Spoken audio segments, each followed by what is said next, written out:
If you're wondering if the Galaxy Fit 3 is worth buying or not, so in this video I will answer this question. At the start of the video, I will tell you a bit about the specs of the Galaxy Fit 3.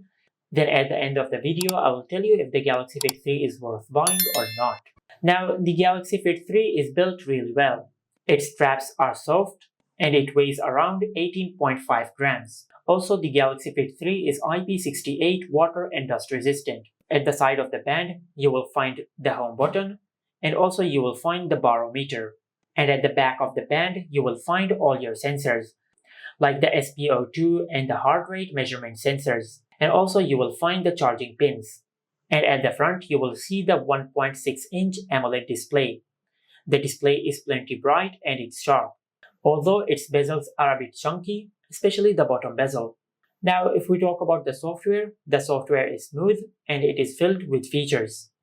And if you're wondering about the battery life, the Galaxy Fit 3 comes with a 208 mAh battery, which will last you from 3 days to 13 days.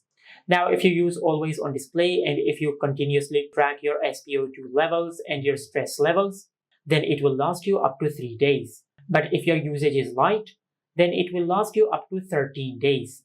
Now, what is the conclusion? Is the Galaxy Fit 3 worth buying or not?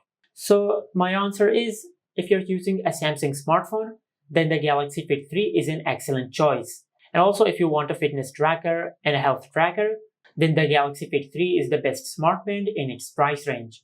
But if you're using an iPhone or any other Android device, then it will not be the best choice, since some of its features are only available on Samsung devices, like the ability to schedule sleep mode and to control the camera of your phone using your band. But if these features does not matter to you, then this band is an excellent choice.